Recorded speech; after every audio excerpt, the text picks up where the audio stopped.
Hi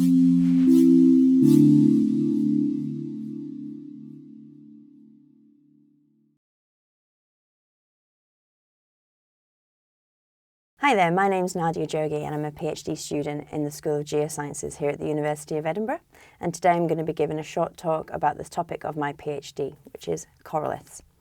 So in this video I'm going to tell you what a corallith is, how a corallith is formed, and where we might find them. So first of all, what is a corallith? So before I dive into that, it's probably worthwhile just giving you a refresher on what a coral is. So coral is a symbiosis between an animal and a single-celled algae that live within their tissues. And they tend to live on static, stable substrate. They settle on here and they grow into a sessile lifestyle, which means that they never move.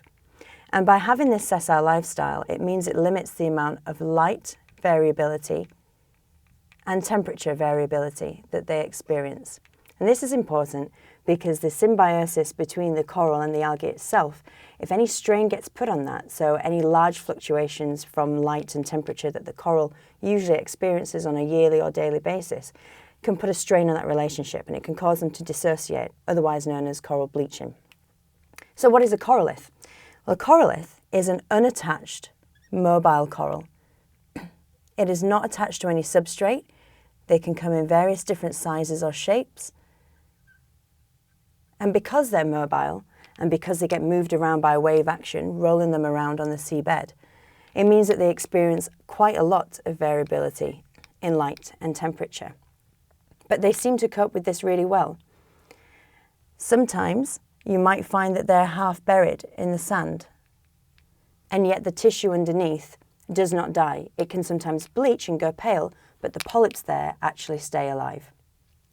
So that's what a corallith is. So next, how is they formed? So corals can reproduce in several ways. They can reproduce sexually and asexually. So sexual reproduction in corals tends to occur at nighttime, at the full moon. And this is a yearly occurrence called broadcast spawning, where many different corals across the seabed will synchronize the release of gametes into the water. And these gametes are found in the form of egg and sperm bundles. When they're released into the water column, they reach the surface, break apart, fertilize one another, and form what is called a planula larvae. This is not to scale.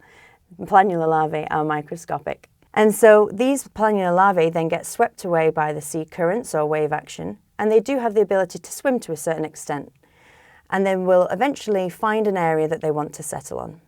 And in an ideal world, this would be static substrate, and they would grow in a static manner. But sometimes, if these planula larvae are from a handful of really hardy coral species, they actually can find themselves settling on mobile bits of rubble. And at this point, they will metamorphose into a primary polyp. Now this primary polyp will then reproduce asexually by creating tissue across the surface of this substrate.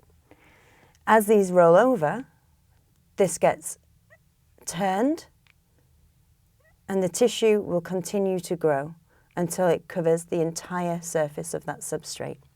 And you find that you have a corallith formed. There's another way that coralliths can be formed, and that's purely through asexual reproduction. And this occurs when you have a static adult colony, and quite often in these static adult colonies, you will get burrowing animals such as burrowing mussels or worms that live within the skeleton structure. And these are tasty morsels for other grazing animals such as grazing fish. So these fish will come along, break a piece of the coral off to get to the food inside, the mussels or the worms, and this fragment will fall to the seabed. Now, just as we have in this circumstance, the tissue, if this is a corallith forming species, can then regrow over that breakage point and again continue to grow. So that's how they are formed. So finally, where can they be found? Well, coralliths have been found throughout the oceans, from the eastern Pacific through the Indo-Pacific. the east coast of Africa through to the Caribbean. They've been found in the Mediterranean, and they've been found as far south as the southern tip of Brazil. And why are they interesting? My supervisory team have worked on coralliths in the Maldives.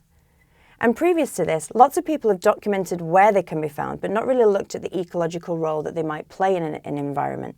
And what they found in the Maldives was that species such as Coralliths rus break off or form coralliths in one of these two ways. And then as they grow, they lay down layer upon layer of calcium carbonate skeleton, getting bigger and bigger, until they're so big that they're then immovable by the waves. And at that point, you'll find them encrusting back onto the reef. Now, any part of their skeleton that's then exposed due to either fish grazing or abrasion during a storm, then becomes very good substrate for other corals to attach to. And so you find patch reefs forming. Now, this was in the Maldives, and the Maldives, it has a reef system that has an island in the middle and then a large fringing reef on the outside. This reef flat area does not vary too much in depth or temperature or light availability. And so simply moving away from the shore, distance was a good predictor of these getting larger and larger. But in different systems, this might not be the case. So I'm doing my field work in Honduras on the island of Utila, which instead of this kind of a reef system, you have the island, and then you have groove and spur formations around the entire island.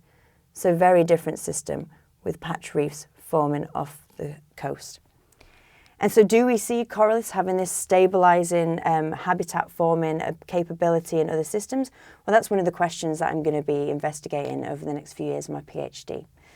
So by the end of my PhD, I hope to have answered, what are the limiting factors of corallith formation? Why is it that only a handful of species can form coralliths? And what is the ecological role that they play?